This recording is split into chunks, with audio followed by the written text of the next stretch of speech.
स्वागत है आपका। मैं Vivek Bindra, founder and CEO बड़ा बिजनेस.com। आज मैं भी आपको वो 36 कारण बताऊंगा जिनके कारण आपका बिजनेस नेगेटिव ग्रोथ में चला जाता है। पहला कारण क्या है? Building something that people don't need. आपने कुछ ऐसा बना दिया लोगों को चाहिए ही नहीं। User unfriendly product, ignoring the customers need. Customer आपसे तब नहीं लेता जब उसको चाहिए। कस्टमर तो आपसे माल तब खरीदता है जब उसको चाहिए ही चाहिए। दूसरा, हायरिंग पुअरली और नॉट द राइट टीम।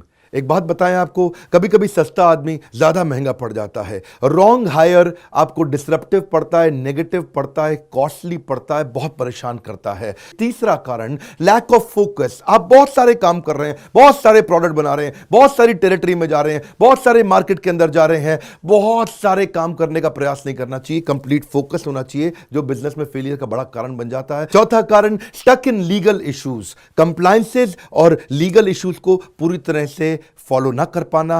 पांचवा, failure to execute sales and marketing. Sales and marketing की राइट स्कीम ना लेके आ पाना। आप उसको अपसेल और क्रॉस सेल और रीसेल ना कर पाना। राइट प्राइसिंग स्ट्रैटेजी नहीं रख पाना। उसको ढंग से मार्केट नहीं कर पाना, महंगा मार्केट कर देना। अगला है getting out competed.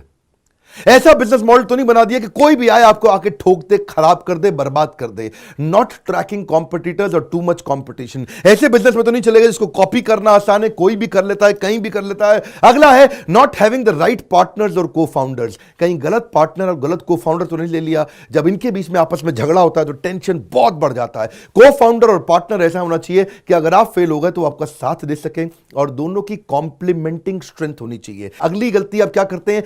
Cash burn या फिर not been able to raise money. कभी कभार ये बहुत बड़ी गलती होती है। पैसा जल्दी खत्म हो जाता है, बर्बाद हो जाता है, या शुरू में ला ही नहीं पाते, फंड रेजिंग कर ही नहीं पाते। पैसे की कमी से भी आपका बिजनेस बर्बाद होता है। अगली गलती, not been able to execute a pivot और not learning from your failures. क्या मतलब हुआ इसका? इंप्रूवमेंट साइकिल नहीं बिल्ड करना। अगली गलती, या फिर रेजिंग टू मच मनी, फालतू पैसा इकट्ठा करके ले आए। अगली गलती, लैक ऑफ प्लानिंग। आप बिना जर्नी को प्लान किए बिजनेस में चले जाते हैं। जर्नी को प्लान करने के लिए बिना मेंटोर के, बिना कोच गाइड ट्रेनर के जब आप बिजनेस में जाते हैं दिक्कत होती है। तो मैं प्लानिंग के साथ मेंटर, कोच, गाइड, ट्रेनर भी साथ में ही इंक्लूड करना चाहता हूं। अब अगला पॉइंट लेता हूं मैं, चेजिंग इन्वेस्टर नॉट यूजर। अच्छा, कुछ बेचारे स्टार्टअप में गलती क्या कर देते हैं, वो इन्वेस्टर के पीछे भागते हैं, यूजर को कभी समझते ही नहीं है। यूजर के लिए जो प्रोडक्ट बनाना था उसकी कभी बात ही नहीं करी, इन्वेस्टर के पीछे जिंदगी बिता दी, भागे जा रहे इन्वेस्टर मिल जाए, इन्वेस्टर मिल जाए। और अगर आपने यूजर पे फोकस किया तो इन्वेस्टर की जिंदगी में जरूरत नहीं पड़ेगी। यूजर आपको एडवांस पैसा देगा। यूजर मतलब आपका कस्टमर। अगला है लीडरशिप या स्ट्रैटेजी का फेलियर होना। कभी कभार स्ट्रैटेजी ठीक नहीं बना पाते, स्ट्रैटेजी की समझ नहीं है हमारे को। स्ट्रैटेजी बिजनेस में अमूमन लगभग 50 प्रकार की होती हैं। वो कौन सी 50 प्रकार की स्ट्रैटेजी है वो जानने के लिए एवरीथिंग अबाउट एंटरप्रेन्योरशिप, इसके बारे में मैं बाद में बताऊंगा। अगली गलती, आपके पार्टनर्स और अलायंसेस ही ठीक नहीं थे। जो आपके वेंडर, आपके कॉन्ट्रैक्टर, आपके इन्वेस्टर, आपके पार्टनर, अगर आपका सप्लायर कमजोर है तो आपका एंड प्रोडक्ट हमेशा ही कमजोर जाएगा। अगली गलती, डिफरेंशिएशन बिल्ड नहीं किया, नो डिफरेंशिएशन। ये बहुत इंपॉर्टेंट पॉइंट है। ये थोड़ा कॉम्पिटिटिव एडवांटेज मैं बता चुका हूं, उससे थोड़ा मिलता जुलता है। डिफरेंशिएटर का मतलब क्या हुआ? कस्टमर क्यों आपके पास आएगा। और अगली गलती क्या करते हैं? आप बिजनेस मॉडल ही ठीक नहीं बनाते। बिजनेस मॉडल, बिजनेस कौन से मॉडल पे चलेगा, मेथड और मॉडल पे बिजनेस चलता है। केएफसी कहां चले गए? केएफसी के फाउंडर, मैकडॉनल्ड्स के फाउंडर, बड़े बड़ी ऑर्गेनाइजेशंस के फाउंडर किधर हैं? पेप्सी का फाउंडर, कोका कोला का फाउंडर। बिजनेस मॉडल अच्छे बना के चले गए, आज तक दुनिया में उनके बिजनेस चल रहे हैं। अगला क्या होता है? Revenue model. अगर रेवेन्यू मॉडल भी नहीं है आपका, कि अब कमाएगा कैसे बिजनेस? रेवेन्यू मॉडल और बिजनेस मॉडल अलग अलग चीजें हैं। बिजनेस मॉडल है कि स्केलेबिलिटी कैसी आएगी, पर रेवेन्यू मॉडल क्या है? पैसे की इनकम होने की संभावना क्या है। अगली गलती, over expansion. Expansion without right margin is committing suicide. ज्यादा एक्सपैंड नहीं करना क्योंकि स्केल किल्स। अगला तकलीफ क्या है? आपके कहीं बैड डेट तो नहीं बढ़ रहे, कहीं ऐसे लोग तो नहीं जो पैसा लेके भाग ही गए। अगली गलती, macro economic factors. Macro economic factors अमूमन आपके हाथ में होते ही नहीं। ये कौन से फैक्टर्स हैं? ये है कि अर्थक्वेक आ गया, या कोई जैसे अब कोरोना वायरस के कारण बेचारे कईयों के बिजनेसेस बर्बाद हो रहे हैं। अगला, स्लो एग्जीक्यूशन। आपको एग्जीक्यूशन के फ्रेमवर्क से नहीं मालूम, कि आपको फ्रेमवर्क बनाने नहीं आते कि मैं एग्जीक्यूट कैसे करूंगा, ट्रैक कैसे करूंगा, करूंगा, स्कोर बोर्ड कैसे बनाऊंगा, रिजल्ट कैसे चेक करूंगा। अगला है wrong target and positioning.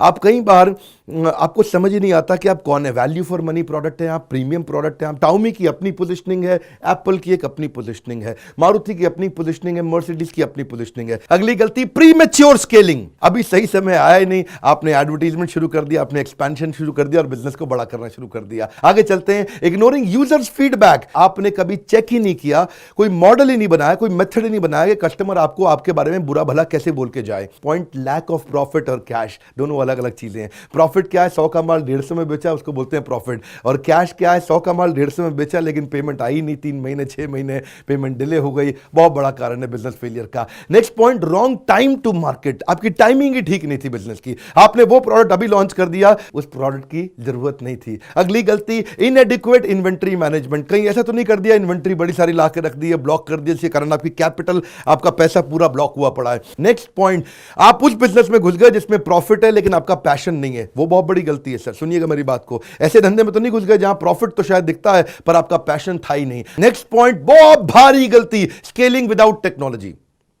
Business बड़ा करने निकले थे, टेक्नोलॉजी आपने बिल्ड नहीं करी। बिना टेक्नोलॉजी के बिजनेस कभी बड़ा नहीं करते। Next point, personal use of business fund. आप लोन लेके तो आ गए लेकिन पैसा आपने अपनी गाड़ी में लगा दिया, बड़ी गाड़ी खरीदूंगा, बड़ा फार्म हाउस, बड़ा मकान। नेक्स्ट पॉइंट, गलती क्या है, नो सक्सेशन प्लानिंग। आपने अपनी अगली लीडरशिप नहीं तैयार करी, अपनी अगली टीम नहीं तैयार करी। Next point, failure to identify opportunity gap. आप ऐसे बिजनेस में तो नहीं चले गए जहां पे आप अपॉर्चुनिटी गैप ही नहीं समझ पाए। नेक्स्ट पॉइंट क्या है, बैड प्रोडक्ट एक्सपीरियंस। ऐसे तो नहीं कर रहे कि कस्टमर जो प्रोडक्ट ले रहा है वो लेके तो जाता है लेकिन वापस लौट के नहीं आता। ये वाली गलती थोड़ी फर्क है। ये क्या है, अनट्रेन्ड और डिसहार्मोनियस टीम मेंबर। आप टीम लेके तो आ गए पर अपनी बदलती ऑर्गेनाइजेशन के हिसाब से आप उनको ट्रेन नहीं कर पा रहे या उनके आपस के झगड़ों को सुलझा नहीं पा रहे।